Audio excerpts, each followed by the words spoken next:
Welcome back to the channel, guys, and today we're updating you with all the big Star Wars news. This one I definitely thought was worth a discussion video, and that is that Kathleen Kennedy has taken her ultimate power in the dark side or light side of the Force, whatever, and she has hacked away two Star Wars directors, more Star Wars directors, and the ever-growing list of people that she has fired from Star Wars continues to do so. And I'm not surprised. You guys may be surprised, though, that what I'm about to say right now, and that is this time around, I actually agree with Kathleen Kennedy's reasoning.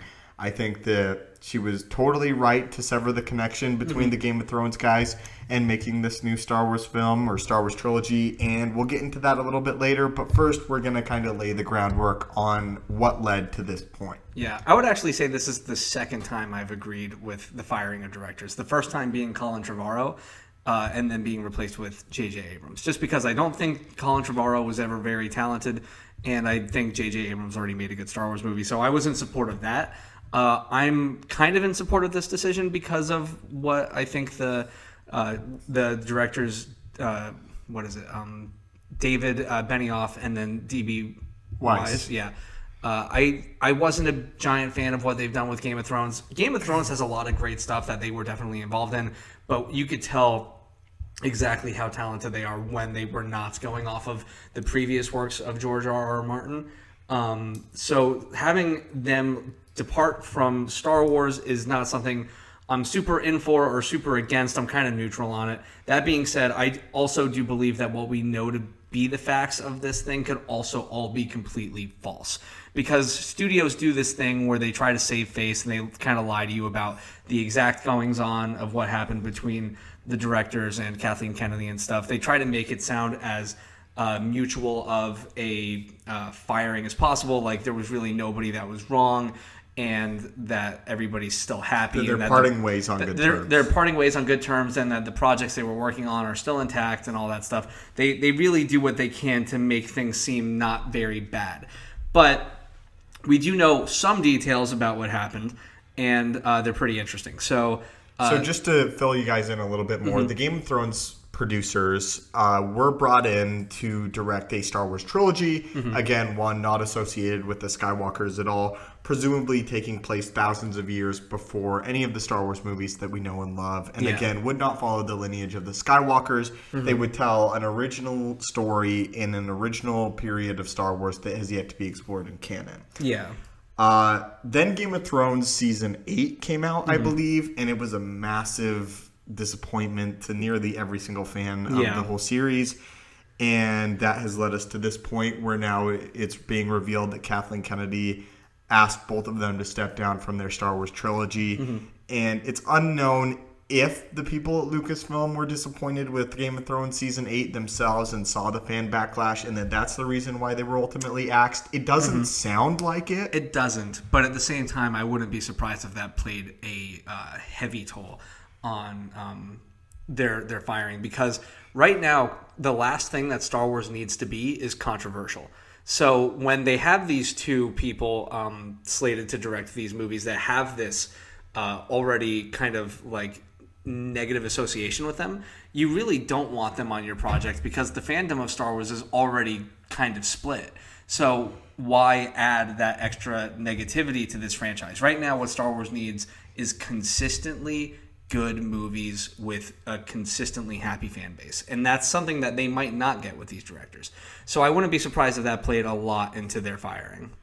Do you want to get into the reason why they were actually fired? Yeah. Or as far as what they are portraying to the public as to why? So I think it's interesting. Right now, not only were the two directors slated to direct these Star Wars movies, but they also had a contract to make a bunch of different properties on Netflix. And Kathleen Kennedy said that her biggest concern would be for them to not be completely devoted to directing Star Wars movies, and she didn't want people to be going back and forth between other projects and Star Wars, which, I mean, their contract, I'm not exactly sure how many films are in their contract for the Netflix I don't think thing. It's been disclosed. Yeah, but I honestly don't necessarily agree with Kathleen Kennedy's stance on that like they couldn't make quality films, because that's something that a lot of directors do, is you direct the big movie and then you go and you work on a smaller project and then you go back to the big movie, and it kind of keeps you fresh. It's so you're not getting burnt out on this one thing. It keeps your creative mind creative. I understand kind of the idea that Kathleen Kennedy has, or at least she's saying that she wants somebody to be completely devoted, but like directing 3 movies in a Star Wars franchise, I assume probably one being released every 2 years or so, that's going to take away like 7 years of your life just working on this one thing, which I don't think you could really ask a lot of people to do. But you could also look at, say, Marvel for an example. They have a very healthy working relationship with all of their directors, and a lot of their directors go off to do other projects in between those movies, and it always seems to be fine. You could even look at James Gunn and his recent firing, and then him going to direct the Suicide Squad movie. And when Marvel rehired him, they were like, yeah, just make the Suicide Squad movie first and then come back to do Guardians 3. You don't have to pick and choose. You don't have to pick and choose. It's like, we're going to let you work on your project, and then you come back to us, because that's how they believe they're going to have the healthiest working relationship, which I don't understand why they want to do that with Star Wars, especially after people like Bob Iger have said that they think that maybe they were producing Star Wars movies too quickly. You know, why not give them that time and that other creative outlet to work? I just don't understand why so much that would be a big problem, but ultimately I think that wasn't really a big problem. I think that's just kind of what they're saying the problem was, to save face. Yeah, I agree. I don't think the problem with Star Wars and why they lost a lot of faith with the fan base was because they were producing a whole lot of movies too quickly. Yeah. I think it's pretty obvious that Star Wars became really agenda-driven, and they thought a lot of people wouldn't notice, and they did. Yeah. And also, The Last Jedi makes a lot of egregious Star Wars mistakes. I've said it before, I don't think it's the worst movie ever made, but I definitely think that it's a little bit offensive to especially hardcore Star Wars fans, which is not what you want in the second, really, it's not really the second installment of your franchise, because you have Rogue One in there, but it's the second installment of this brand new trilogy. You really want to keep the fans safe and close. Especially having it be directly after this movie that was very successful and does a lot of great things to set up potential sequels, and then you hire this one guy and you put all your faith in this one person, and it turns out that his creative vision like instantly could just, you know, almost ruin like that trilogy. Imagine what they were thinking when they have all this negative backlash on these 2 directors coming in to make this whole brand new trilogy from the start.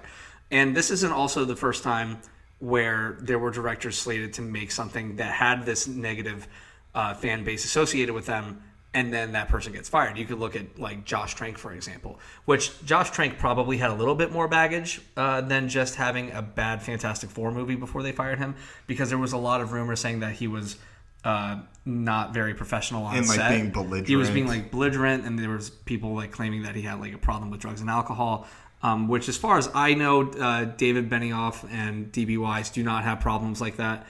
But still, the negative association of having a bad track record as far as your talent and abilities goes is corrosive to your franchise. So it does make sense for them to want to depart from that. The question here really is, how honest are they being? You know? I honestly think, if I had to guess, it would be in large part to the fact that Game of Thrones Season 8 was not received very well. I think that legitimately played a major role into it. And I think that Star Wars would have been willing to give the Game of Thrones producers a break if Season 8 had been better. I think they would have allowed them to keep that Netflix deal, and, as you said, jump back and forth between these 2 projects, keep it creatively fresh. But again, Game of Thrones Season 8 was a big disappointment, and it's very clear that you can point to it because of the fact that you pointed out earlier that they're not going off of George R. R. Martin's writing anymore. It's just bad because it's written poorly. Yeah. Which is not what Star Wars needs at the time. So yeah. I think that very much they decided to move on without these 2 directors for that reason, or at least that being a major contributing factor to it. I also don't think that they're being completely dishonest when they say that they didn't like that they signed a massive deal with Netflix. Sure. I think that did play a major role in it. Apparently there are also reports where it was indicated to the Game of Thrones directors that after dealing with sort of what they had called the toxic fan base sometimes with Game of Thrones, that they referred to the Star Wars fan base as toxic. Yeah, that's also very important, because you can imagine the two of them looking at what they're currently experiencing and then the potential of what they could add on to that. Game of Thrones is a massive property, but it's not a Star Wars. Absolutely not. And I mean, if you want to know just how vicious Star Wars fans could be, just look at all the flack that George Lucas has gotten over the past decade and a half about the prequel trilogies. There are documentaries that have been made about the fan base relationship with George Lucas and stuff, and how it's so negative and positive at the same time. It's so split. So to have these two guys jump on to that split fan base after already having such a corrosive relationship with their current fan base from Game of Thrones, they were probably very apprehensive about taking on these movies now.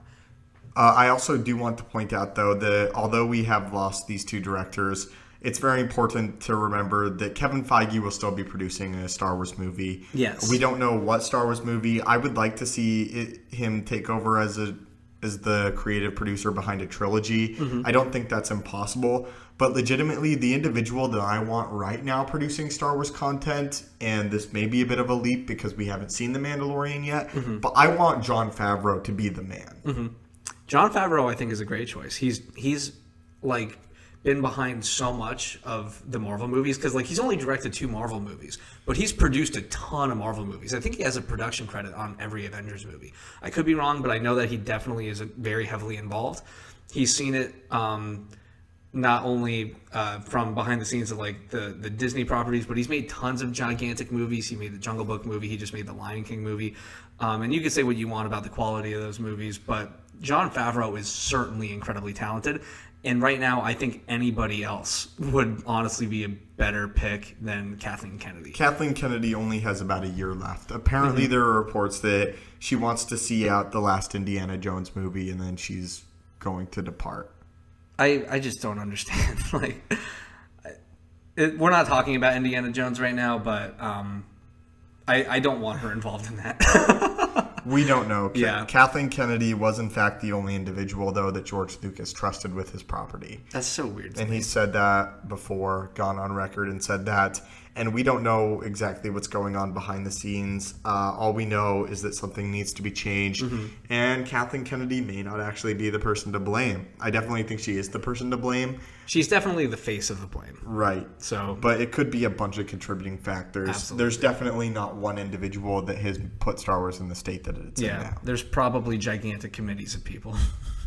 It's no small franchise. So there's definitely a lot of hands on the projects. Anyway, guys, that's sort of our breakdown for the Game of Thrones situation. All the information that we know currently, I'll be keeping you guys up to date in small individual videos on the channel, but I wanted to sit down and break down the whole situation with someone who knows quite a lot about the industry, and my friend, and someone like me that knows a lot about Star Wars. So I think it's pretty much the perfect discussion to have. Put our minds together, you have one incredibly talented human. Anyway, my friends, what are your thoughts on this whole situation, both with Star Wars and behind the scenes with Kathleen Kennedy? Are you happy that the Game of Thrones producers have departed Star Wars? I know I ran a poll on Twitter, and surprisingly, it was about 75% were very happy that they left. Yeah, that doesn't shock me. So I want to hear your thoughts below. Is this a good thing, bad thing, neutral thing? And what do you guys want next from Star Wars? Personally, I just want good Star Wars. Absolutely. I think everybody does. Mm-hmm. As always, though, really want to know what you guys have to think below. May the Force be with you, and have a great day.